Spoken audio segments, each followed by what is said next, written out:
Kembali lagi bersama Jiwa Jawi, channel yang akan memberikan seincrit demi seincrit informasi mengenai peradaban Jawa.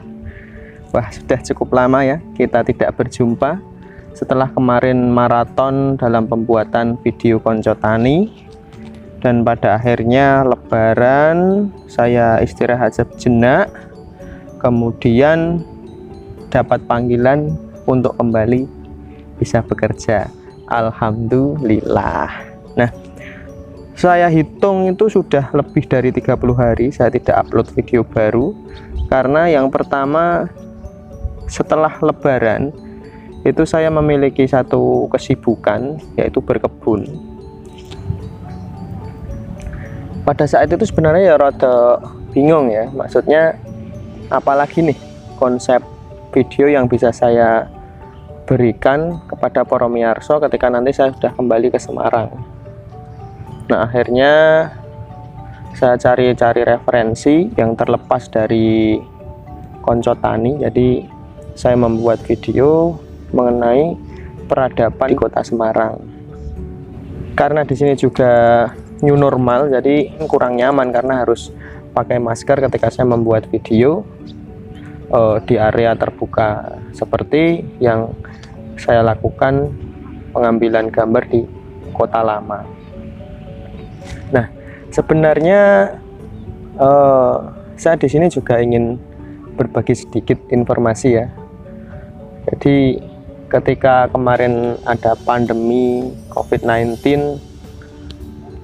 masuk atau merambah hingga ke wilayah Jawa Tengah, khususnya Kota Semarang, saya sedikit cemas pada awalnya karena pekerjaan saya itu ada di Kabupaten Semarang, namun domisili saya itu ada di Kota Semarang.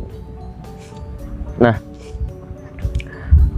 karena jarak yang cukup jauh antara Kota Semarang dan Kabupaten Semarang, itu menyebabkan saya mikir-mikir gitu loh, kalau kerja ya nek aku sehat ngono ora apa-apa, tapi ketika Semarang hari demi hari mulai banyak kasus positif, ODP, PDP, saya cek radius 500 meter juga sudah banyak yang terjangkit. Nah, hal-hal seperti itu menyebabkan saya akhirnya memutuskan untuk berdiskusi dengan pimpinan dan HRD perusahaan, yang pada akhirnya saya isolasi mandiri selama 14 hari di Semarang. Setelah 14 hari isolasi mandiri, saya cek lagi bagaimana kondisi di Semarang. Ternyata semakin tinggi angka kasus COVID-19. Akhirnya saya sampaikan ke pimpinan bahwa saya akan memperpanjang masa isolasi mandiri saya. Namun saya waktu itu tidak menyampaikan kalau saya mau pulang ke Wonogiri, karena waktunya itu sudah hampir bulan puasa, itu H-1 puasa. Kemudian saya di Wonogiri selama kurang lebih 35-40 hari kalau saya hitung-hitung. Jadi intinya 1 bulan puasa itu full saya di rumah.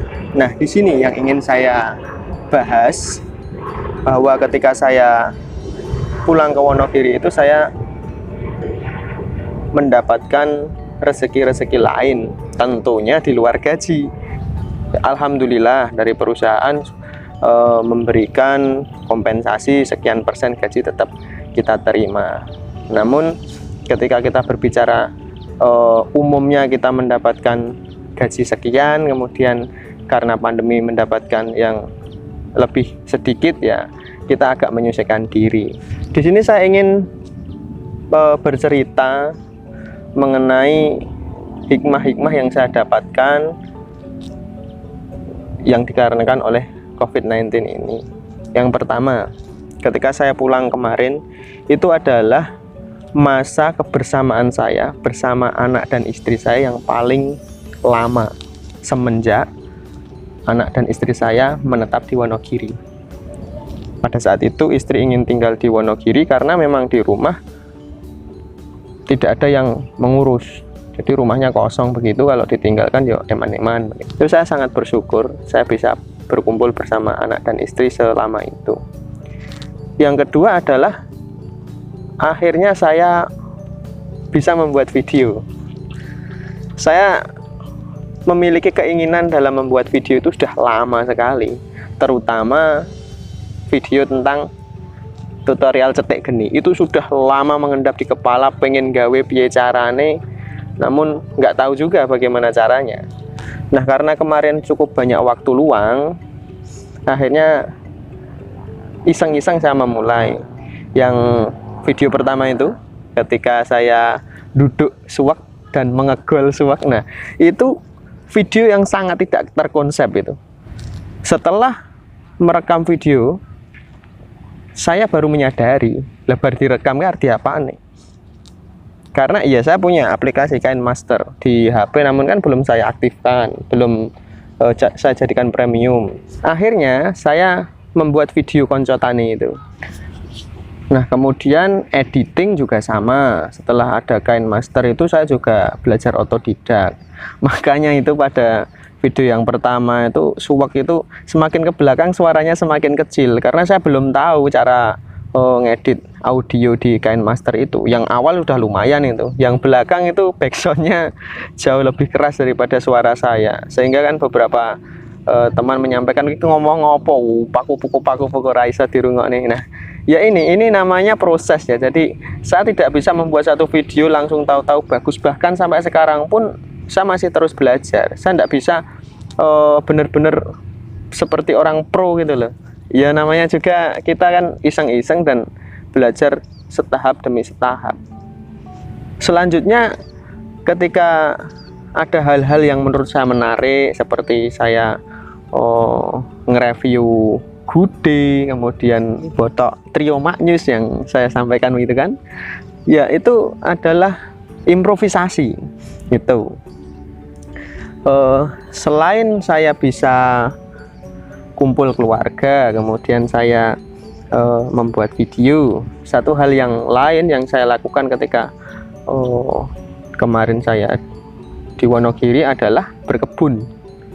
Saya berkebun bersama istri saya. Pada awalnya saya hanya nanam terong sama sawi di polybag kecil-kecil itu, dan kemudian semakin kesini semakin ingin dikembangkan.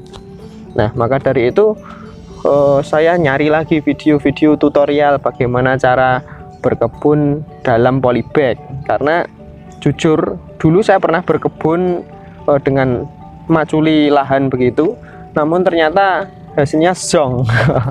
Tanamannya mati semua. Ya saya tidak tahu ya, rumangsa ya wis tak kei pupuk, sudah ya dipaculi rumangsane iki ya sampai teman, ternyata zong, tidak menghasilkan panen sama sekali, bahkan mati di tengah jalan.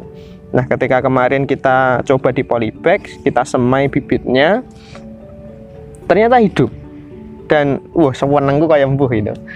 Ya gimana ya, namanya juga orang pemula, kemudian kita hanya mendapatkan informasi-informasi secara otodidak, kemudian mendapatkan hasil yang sesuai dengan ekspektasi, itu kan menyenangkan sekali.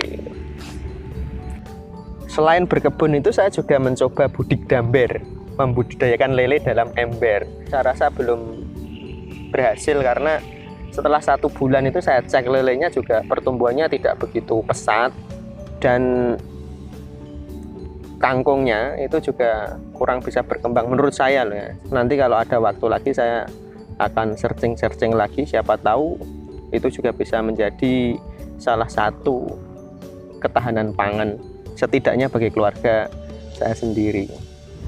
Nah, para pemirsa bisa disaksikan ya, saya sekarang ini ada di bantaran banjir Kanal Timur Semarang. Bisa disaksikan di sini ini adalah Masjid Agung Jawa Tengah.